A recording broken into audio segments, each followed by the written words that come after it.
engaging with AI, it's all about habit formation. What's next? How do you think about becoming an agent boss? How do you think about really developing a new set of competencies? We need more productivity coming out for organizations, yet the global workforce is saying they don't have the time to do that. And so we can see, on average, people are interrupted every 2 minutes in their workday.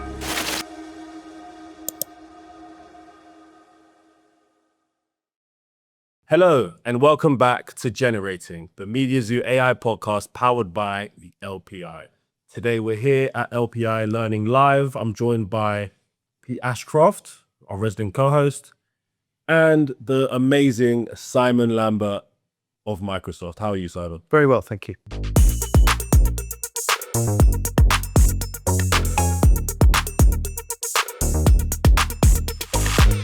It's been a long day, but it's been a good day. There's been an amazing set of conversations around all things AI, and it's really thought-provoking. It's introduced new things to me. Yeah, it's been great. Oh yeah, nice. What's been new for you then? Well, just in terms of how different people are really, and different organizations are thinking about, integrating AI into their businesses, alongside some of the thinking that we've done with regards to some of our latest research, and to just hear how the industry, the whole learning and development industry, is really kind of finding its way in this sort of AI-powered world that we're kind of looking into. And so you've been talking this morning about the frontier firm. What does that mean to you and Microsoft at the minute? Yeah, well, I think we've done some research in terms of what the future of work could look like. We call that our Work Trend Index, which is a report we publish every year. And in the latest round of the research, we identified through the data that there's this kind of new type of organization is emerging, one that we're calling the frontier firm. And it's really kind of built on or structured around on-demand intelligence and powered by hybrid teams of humans and agents. Wow, fantastic. And do you see any firms that look like that now, or is it a journey that people are on, do you think? It's very much a journey. I think, we expect in the next sort of 2 to 5 years that many organizations will be kind of on their journey to becoming a frontier firm. And we're seeing some of that. I think, and what's really interesting is that in our data, something like 81% or 82% of leaders are really identifying this year as a pivotal year to kind of rethink some aspects of AI strategy and operations. So it's definitely a critical time. I mean, the data does show that lots of organizations don't really have the AI strategy in place. I mean, I guess as Microsoft, you've probably been ahead of the curve in lots of ways. And how have you been bringing that to train people internally, or maybe supporting the wider community? What sort of activities have you been doing? Well, I mean, it's fair to say, I think we're on our own journey as well, like everybody else, and we're learning as we go. And I would say that, sure, we've tried a few things in our organization. We're looking at different ways in which we can embed our own products into the ways in which we do work. We're also trying to ensure that our sellers and people that work within the organization are given the skills they need to be able to fully kind of embrace this new technology. We've recently just run a skills challenge across our whole global organization, a global sales and marketing organization, which is really about giving people the opportunity to kind of experiment with AI, but also engage with a AI coach that kind of help them really think about how they talk to our customers around AI. We're integrating a whole series of learning days and learning moments. And what we want and what we believe is that the more people can get to use products like Copilot, which is obviously one of our products, the more that they can then experiment. But it all really, I think for us, the most important thing is that we can really create the time, the space, and give permission for people to experiment with these types of products. And many organizations, I think, struggle with that. So, at the heart of what we're doing is to ensure that we're continuing to reinforce the value of curiosity, a growth mindset, and create a culture of learning. Excellent. And that experimentation culture, I think, is so important, isn't it? And I guess, we see things like engagement being so low in most UK organizations today. Sort of 1 in 10 are actually engaged at work. What do you think you've done as a culture to create that sense of innovation and constant curiosity? Oh yeah, for sure. I think we're fortunate in that our CEO, Satya Nadella, when he kind of became CEO back in 2014, I think it was, he kind of took us through just sort of revisited the whole purpose of Microsoft, really. And it ended up with us coming out with a mission statement around empowering every person and organization on the planet to achieve more. And at the heart of that was this idea of an organizational growth mindset, giving people the opportunity to really experiment and try new things. And he talked about, and he's talked about in his book and all sorts, around how we needed to move from being a culture of know-it-alls to a culture of learn-it-alls. So when your CEO is setting that kind of tone, it enables us as learning and development leaders, around the world, really think about how we can bring that to life. And so we've done a lot of work in terms of thinking about what a culture of learning looks like. We provide as much time, space, and permission, as I say, for people to give themselves time. I mean, time is still a challenge, of course. Many organizations suffer the same challenges that we do. People still don't necessarily have the time, but I think they need to think, slightly differently around, how they go through that learning, because I think everybody learns every single day, but they just may not necessarily recognize it as such. Yeah. So part of it is really about the culture, the way in which he kind of set up this learn-it-all mindset that we've been kind of trying to live. And it's really interesting you say about engagement, because one of the pieces of research that came out of our latest work trend index is that there is a capacity problem, and there's an expectation that from certainly some of the leaders that we spoke to across the organizations in our research, that capacity needs to grow, right? We need more productivity coming out for organizations, yet at the same time, the global workforce is saying they don't have the time or the energy to do that. And so we can see today that on average, people are interrupted every 2 minutes in their workday. Wow, that's staggering, isn't it? Which is like something like 275 times a day. I mean, so so time is precious, and then also outside of work, we're seeing this increase in sort of chats.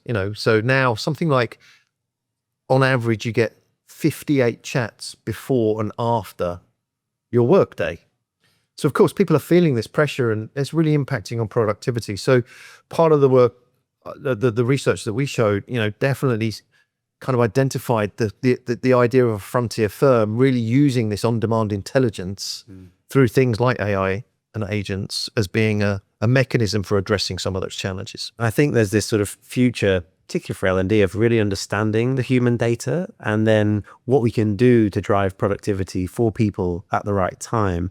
So are you able in your position to sort of bring lots of this data together, or do you still find there's a challenge in sort of pulling all that insight together sometimes? I think recognizing that people learn in very different ways is critical, and then trying to build solutions for that wide remit and kind of wide selection of how people learn is also critical. And we do, I mean, we use data, of course. We look at, various different ways. We measure our organization, we look at various different statistics around how people are feeling about working at Microsoft. We use something which we call Thrive, which is really about how people are feeling empowered, or do they have the energy, and, do they feel like they can really kind of make a contribution. I also feel that bite-sized learning is something that we need to kind of really recognize the importance of. Again, because I think people do learn all the time, every day, but as I say, they don't really recognize it. So if you're packaging up as a bite-sized learning, suddenly they recognize it as learning. So, and we still, as I said, we still face the challenges that when we do look at the data, people still tell us they don't have the time to learn, despite everything we're trying to do. So it's an ongoing challenge that we're facing. But it's a very human challenge, and it's this sort of behavioral science challenge of giving people time. And when people say they don't have time, there's all these other sort of biases at play, planning fallacy, all these things. But also the line manager is a problem. You usually see that in the data as well, that actually second on the list is the line manager doesn't give them the time to learn. So yeah, having the right culture, I think, like you've set out, is so important. And I think it's interesting when you say people learn differently. Do you think people are going to AI differently? And how important do you think that is to drive innovation in different organizations? I think that when you look at how people are engaging with AI, it's all about habit formation. So when you think about a product like Copilot, which is our product, one of the things you're trying to do is enable them to use a tool like that to accelerate enhance their productivity, remove the drudgery of work, let them focus on the really important human aspects like creativity and ingenuity and agency, right? And so one of the things that we've observed, though, is that to do that, you're almost trying to break like 50 years of work practice, because, I do this thing where when I go and speak to a bunch of customers or whomever, I always kind of start any presentation when I say, how many people in the room, use some form of generative AI solution? And everyone's putting their hand up. And then when I say, well, how many people used that first thing this morning to ask it what your day looked like and how you could maximize your time? Nobody puts their hand up. And it's because they haven't really embedded that kind of work practice into their work yet, because it's changing a bunch of behaviors. And so a lot of the work that we're having to do is really think about, how do you get people to change their behavior? How do you go, before I start this thing, maybe I can ask my generative AI assistant a question around, what's the best way to do this? How should I think about it? Can I think about it differently? Have you got any recommendations? And I think the thing that we're trying to do is to get people to sort of use the product every day as much as they can. So measuring things like daily active usage, have you used Copilot today? Or have you thought about how you might do something different by kind of just interrupting yourself for a second and thinking, well, actually, is there a different way of doing that? So that habit formation is, I think, a critical component of people being able to really fully get the value out of AI today. And so we spend a lot of time doing that. And I think what we're learning is it's quite hard. It's quite hard to break those habits, and transforming those sort of work practices, is an ongoing kind of adoption and change management type thing that you have to implement across the business. Yeah. But we're committed to continue to do it, because we are starting to see some of the value. Yeah. But it's amazing. I mean, any learning team sort of worth its salt is trying to shape behaviors, really. But when you've got the CEO on side delivering those right messages, you have a really clear strategy and a way forward, you've got great thinking, great partnerships, and build a great culture. That's really the only way you do it, isn't it? When everything sort of sings together in harmony, you can't really do one without the other. And yeah, that's, I guess, the mission everybody here is on today. Absolutely. I think if I have one question for you, I think this is probably what our viewers are thinking of if they have the chance to speak with you. What's next in the AI space for Microsoft? The chance for a little Mediazoo exclusive here? Well, I think what I would refer to is some of the observations that we've made through the latest Work Trend Index report that we published back in April this year. And I think today I talked about that at the AI Learning Live event. And it will be things like, how can you harness this on-demand intelligence that agentic AI is going to provide? How do you think about becoming an agent boss? How do you think about really developing a new set of competencies around leading digital colleagues as much as human colleagues, right? How do you think about what's the right ratio between having agents doing the kind of mundane, kind of programmatic work versus humans that really need to kind of deliver that creativity and ingenuity in problem solving? So there's some really big and interesting questions that we're kind of looking at right now. And again, that's research based, but nonetheless, I think there's some really big, chunky things that we're trying to get our head around. Yeah, I mean, I always like to say AI is only as good as the human using it, but I guess it's when we move to agentic, it's only as good as the human managing it. But do you think we'll ever trust agentic pieces to come together? I mean, where you've got heavy regulation, do you think we'll move to that space? And do you see it's happening? Yeah, we see it. The data that we showed today, again, the research we did, it shows it's happening. I mean, for sure, it's going to take a long time. I mean, we think it's going to, it could take anywhere up to 10 years, really. But the point is that organizations are definitely starting on their journey to becoming, very much what we call a frontier firm, one of these new organizations. Leaders are identifying the fact that they believe that, agents will be able to fill and contribute towards helping solve this, this capacity gap, which I think is interesting. But it also reinforces the value around ensuring that you have human engagement throughout those kind of every sort of agent that we do and the work that we do. So, yeah, I think it's going to be something that we're all going to see.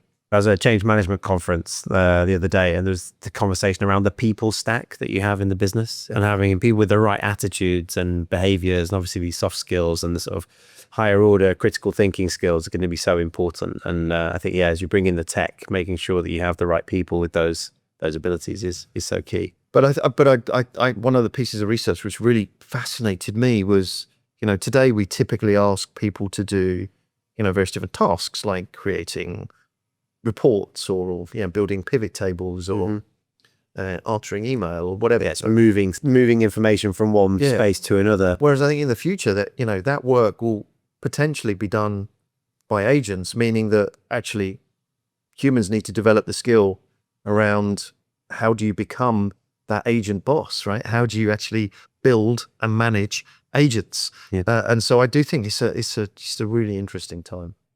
It is fascinating, and it's been an absolute pleasure speaking with you and finding out more about what you've been doing to drive the change forward. So thank you so much for joining us on another edition of Generating. I've been Pete Ashcroft. I've been Ollie. And we'll see you again next time. Thank you so much. Thank you.